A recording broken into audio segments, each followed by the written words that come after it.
Bonjour et bienvenue sur CAD and 3D Printing. As-tu déjà voulu recréer un objet cassé ou introuvable sans plan ni modèle 3D? C'est exactement le rôle de la rétroconception ou reverse engineering. Voyons ensemble en quoi ça consiste et pourquoi c'est si utile.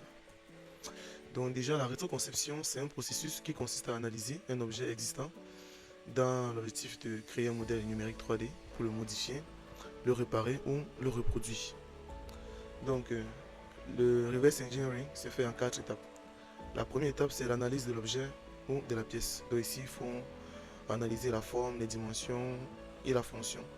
Donc pour cela, on peut utiliser soit un scan 3D, soit faire une prise de code avec un pied à coulisse, soit on a des photos, ou bien encore on connaît l'utilité de la pièce. La deuxième étape, c'est la reconstruction numérique. Pour la reconstruction numérique, on utilise un logiciel de conception assistée par ordinateur, tel que SolidWorks, AutoCAD, 3ds ou autres. Et ensuite, on procède à la modélisation.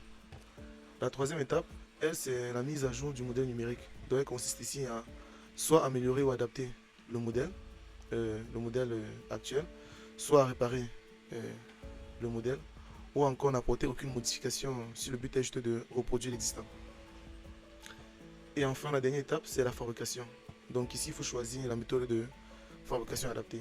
Elle peut être soit par impression 3D pour des tests et du prototypage. Et ensuite, nous avons l'usinage, tel qu'avec des CNC ou des machines tournantes manuelles.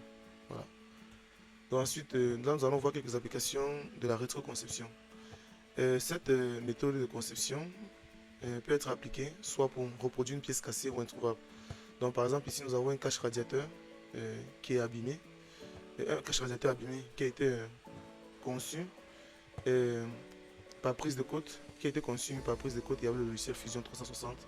Et là, nous avons le modèle monté et imprimé en 3D.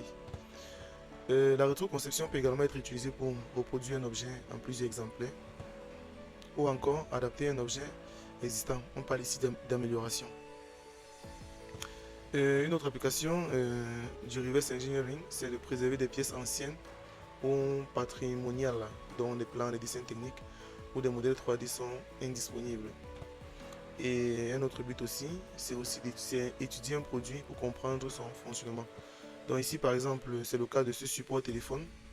Là nous avons une image. À partir de cette image du support téléphone, on a pu faire une rétroconception sur SolidWorks du support. Et là nous avons le prototypage du support et les tests de fonctionnement. Donc on voit qu'il est exactement la même fonctionnalité et il correspond au modèle de base.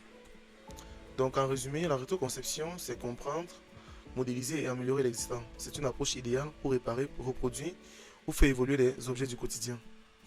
Merci de nous avoir écoutés et à très bientôt pour de nouveaux sujets.